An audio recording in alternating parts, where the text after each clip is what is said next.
നമസ്കാരം, പുതിയ വീഡിയോയിലേക്ക് നിങ്ങൾക്ക് എല്ലാവർക്കും സ്വാഗതം. ഇന്ന് നമ്മൾ പറയാൻ പോകുന്ന ഈ റെസിസ്റ്റൻസ് ബാൻഡ് ഉപയോഗിച്ച് ഷോൾഡർ മൊബിലിറ്റിക്ക് വേണ്ടി ചെയ്യുന്ന എക്സസൈസുകളാണ്. 4 എക്സസൈസുകളാണ് പറയുന്നത്. ഇത് എങ്ങനെയാണ് ചെയ്യുന്നതെന്നാണ് ഇന്നത്തെ വീഡിയോ.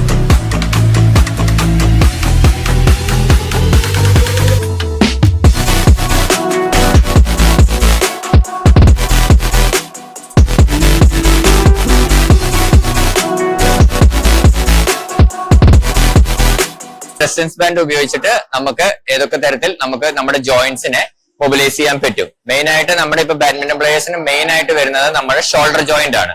കാരണം എല്ലാ മൂവ്മെന്റും എല്ലാവരുടെ മൂവ്മെന്റ്സും വരുന്നത് നമ്മുടെ ഷോൾഡർ റിലേറ്റഡ് ആയിട്ടുള്ളതാണ്. ഓക്കെ, അപ്പൊ ആ ഒരു ജോയിന്റിനെ നമ്മൾ മാക്സിമം സേഫ് ആയിട്ട് അവരുടെ മസിൽസിനെ സ്ട്രെങ്തൻ ചെയ്യാനും അവർക്ക് ഇഞ്ചുറി പ്രിവെന്റ് ചെയ്യാനും ഒക്കെ ഇതിനൊക്കെ ഉപകരിക്കുന്ന ഒരു മൊബിലൈസേഷൻ മെത്തേഡാണ് ഞാനിപ്പോ കാണിക്കാൻ പോകുന്നത്. ഓക്കെ, അപ്പൊ ഫസ്റ്റ് നമ്മൾ ഒരു റെസിസ്റ്റൻസ് ബാൻഡ് ആണ് നമുക്ക് ഇതിന് ആദ്യമായിട്ട് വേണ്ടത്. ഓക്കെ, ഒന്നെങ്കിൽ ഇത് ലൂപ്പ് ആയിട്ടുള്ളത് എടുക്കാം, അല്ലെങ്കിൽ നോർമൽ ആയിട്ടുള്ളതാണെങ്കിലും കുഴപ്പമില്ല. ഓക്കെ, അപ്പൊ ആ ഒരു മൂവ്മെന്റ്സ് സൈഡ് വൈസ് ചേഞ്ച് ചെയ്യാം. ഒരു ജസ്റ്റ് ഒരു ലെങ്തില് നമ്മൾ ഈ റെസിസ്റ്റൻസ് ബാൻഡ് പിടിക്കുക ഫ്രണ്ടില്. ഓക്കെ, അവിടെ നിന്ന് ഫുൾ റേഞ്ച് ഓഫ് മോഷനിൽ നിങ്ങളുടെ ഷോൾഡറിനെ ഫുൾ ബാക്കിലോട്ട് കൊണ്ടുപോകാൻ പറ്റുന്നുണ്ടോ എന്ന് ശ്രമിക്കുക. ഇപ്പൊ എല്ലാവർക്കും പറ്റണമെന്നില്ല, പക്ഷെ പറ്റുന്നവർ നോക്കുക എവിടം വരെ അവർക്ക് പോകുന്നുണ്ട്. അപ്പോൾ ഫുള്ളായിട്ട് ചെയ്യാൻ പറ്റുന്നുണ്ടെങ്കിൽ അവരുടെ മൊബിലിറ്റി നല്ല ഇൻക്രീസ് ആയിട്ടുണ്ട്, നല്ലതാണെന്നാണ് അതിന്റെ അർത്ഥം. അപ്പൊ ഈ ഒരു മൂവ്മെന്റ്സ് ഒരു 12 to 15 reps നമ്മൾ ചെയ്യണം. 1, അതുപോലെ തന്നെ ഫ്രണ്ടിലോട്ട് കൊണ്ടുവരിക. 2, 3.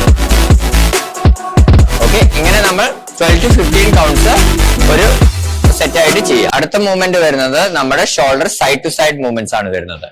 ഓക്കെ, ഓവർഹെഡ് ഈ റെസിസ്റ്റൻസ് ബാൻഡ് സ്ട്രെച്ച് ചെയ്ത് പിടിക്കുക. ഇത് ലൂസ് ആയിട്ട് ഇടരുത്, ജസ്റ്റ് ഒരു റെസിസ്റ്റൻസിന് വേണ്ടി നമ്മളൊന്ന് ടൈറ്റ് ആയിട്ട് പിടിക്കണം, സ്ട്രെച്ച് ചെയ്ത് പിടിക്കണം. ഓക്കെ, അപ്പൊ ഒരു റെസിസ്റ്റൻസ് നമുക്ക് ഫീൽ ചെയ്യും രണ്ട് ഷോൾഡറിലും കൈകളിലും. ഓക്കെ, അപ്പൊ രണ്ട് സൈഡിലോട്ടും അത് മൂവ് ചെയ്യുക, സൈഡ് വൈസ് മൂവ് ചെയ്യുക. അടുത്ത പറയുന്നത് നമ്മുടെ റിയർ ഡെൽറ്റ് ഫോക്കസ് ചെയ്തിട്ടാണ് നമ്മൾ ആ മൂവ്മെന്റ് ചെയ്യുന്നത്. നമ്മുടെ ഇത് ബോഡിയുടെ ഫ്രണ്ടിൽ പിടിക്കുക. അവിടെ നിന്ന് ജസ്റ്റ് ഇത് സ്ട്രെച്ച് ചെയ്ത് ഓപ്പൺ ചെയ്യുക ബാക്കിലോട്ട്. ഓക്കെ, നേരെ ബാക്കിലോട്ട് ഇത് ഓപ്പൺ ചെയ്യുക. 3, 4, 5. ഇതൊരു 20 reps 2 സെറ്റ് വീതം ചെയ്യാം. ഇതാണ് മൂവ്മെന്റ് വരുന്നത്. മാക്സിമം നിങ്ങൾക്ക് എത്രത്തോളം ഓപ്പൺ ചെയ്യാൻ പറ്റും. നോർമൽ നമ്മുടെ ബോഡി ലൈനിൽ ഇത് കീപ്പ് ചെയ്യണം. ഓക്കെ, അവിടെ വരെ നിങ്ങൾക്ക് ഇത് ഓപ്പൺ ചെയ്യാം. രണ്ടാമതായിട്ടുള്ള മൂവ്മെന്റ് വരുന്നത് നമ്മുടെ കപ്പ് മസിലിനെ ഫോക്കസ് ചെയ്തിട്ടുള്ള മൂവ്മെന്റ് ആണ് വരുന്നത്. കപ്പ് മസിൽ സ്ട്രെങ്തനിങ്ങും ഇപ്പൊ ഷോൾഡർ പെയിൻ അങ്ങനെ മൂവ്മെന്റ്സ് ചെയ്യുമ്പോൾ ഷോൾഡറിന് പെയിൻ ഉള്ളവർക്കൊക്കെ ഈ മൂവ്മെന്റ് വർക്കൗട്ടിന് മുമ്പ് ചെയ്യുന്നത്, അല്ലെങ്കിൽ നിങ്ങളുടെ ആക്ടിവിറ്റി ഇപ്പൊ ബാഡ്മിന്റൺ പ്ലെയർ ആണെങ്കിൽ ആ ഒരു നിങ്ങളുടെ ആക്ടിവിറ്റി എന്ന് വെച്ചാൽ വർക്കൗട്ട് തുടങ്ങുന്നതിന് മുമ്പ് ഇത് നന്നായിട്ട് ചെയ്യുകയാണെങ്കിൽ നിങ്ങൾക്ക് ആ ഒരു പെയിൻ റെഡ്യൂസ് ചെയ്യാനും ഷോൾഡർ കുറച്ചുകൂടെ സ്ട്രെങ്തൻ ചെയ്യാനും പറ്റും. അപ്പൊ അതിനായിട്ട് നമുക്ക് വേണ്ടത് ഇതുപോലത്തെ ഏതെങ്കിലും ഒരു എവിടെയായാലും ഇപ്പൊ എവിടെയെങ്കിലും ഒന്ന് ഈ റെസിസ്റ്റൻസ് ബാൻഡ് ഇങ്ങനെ ലോക്ക് ചെയ്തിടാം. ഓക്കെ, ആ ഒരു ലോക്ക് ചെയ്തിട്ടിട്ട് കുറച്ചൊന്ന് നമ്മൾ അതിനെ സ്ട്രെച്ച് ചെയ്ത് പിടിക്കണം, ആ ഒരു റെസിസ്റ്റൻസ് കിട്ടാൻ വേണ്ടി. ഓക്കെ, നമ്മുടെ elbow shoulder to elbow 90 degree keep ചെയ്യണം. ഓക്കെ, ഇതും 90 ഡിഗ്രി ആണ്. ഓക്കെ, ഈ ഒരു ആംഗിൾ വരുന്നത് പ്രോപ്പർ ആയിട്ട് 90 ഡിഗ്രി കീപ്പ് ചെയ്യാം. അപ്പൊ ഈ ഒരു മൂവ്മെന്റ് ഞാൻ നമ്മുടെ രതീഷ് സാറിനെ വെച്ച് ഒന്ന് ചെയ്ത് കാണിക്കാം.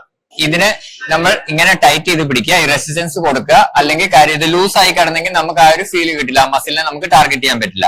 ഓക്കെ, കറക്റ്റ് ആയിട്ട് ഇതിനെ ടൈറ്റ് ചെയ്ത് പിടിക്കുക. അതിനുള്ള ഡിസ്റ്റൻസ് നിങ്ങൾ അതുമായിട്ട് കീപ്പ് ചെയ്യണം. ഓക്കെ, ഞാൻ പറഞ്ഞതുപോലെ തന്നെ എൽബോ 90 ഡിഗ്രി ഇവിടെ ഫിക്സ് ആണ്, ബോഡിയോട് ചേർന്നിരിക്കണം.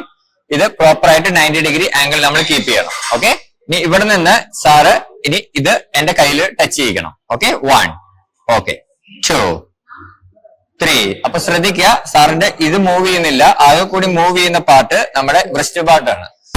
4, 5, 6, 7, 8, 9, 10, 11, 12, 13, 14. സാറിന് ഫീൽ ചെയ്യുന്നുണ്ടോ? 15, 16. നല്ല രീതിയിൽ നമുക്ക് ഈ ഷോൾഡറിന്റെ ജോയിന്റിനകത്ത് അതിന്റെ ആ ഫീല് കിട്ടും. ഓക്കെ, ലാസ്റ്റ് റെപ്പിറ്റേഷൻ എല്ലാം കഴിഞ്ഞ് ജസ്റ്റ് ഒന്ന് അവിടെ നിന്ന് ഹോൾഡ് ചെയ്ത് പിടിക്കാം. ഓക്കെ, അപ്പൊ നിങ്ങൾക്ക് നല്ലൊരു ബേണിംഗ് ഫീൽ ഇതിനകത്ത് ഫീൽ ചെയ്യും. ഓക്കെ, ഇങ്ങനെ ഒരു 20 to 30 reps continuous without stop ഒരു 2 അല്ലെങ്കിൽ 3 സെറ്റ് ചെയ്യാം. ബിഗിനർ ഒക്കെ ആണെങ്കിൽ ഒരു സെറ്റിൽ തുടങ്ങിയാൽ മതി. ഒരു സെറ്റ് 20 തൊട്ട് 30 റെപ്പിറ്റേഷൻ ചെയ്തിട്ട് നിർത്താം. അപ്പൊ അത്യാവശ്യം അഡ്വാൻസ് ലെവലായിട്ട് നല്ല കളിക്കാരൊക്കെ ആണെങ്കിൽ അവർക്ക് ഒരു 2 or 3 സെറ്റ് ഒക്കെ ഇതിന്റെ കണ്ടിന്യൂസ് ആയിട്ട് ചെയ്യാൻ പറ്റും. ടെറാബാൻഡ് ഉപയോഗിച്ച് ചെയ്യാൻ പറ്റുന്ന 4 എക്സസൈസുകളാണ് നമ്മൾ ഇന്ന് കാണിച്ചത്.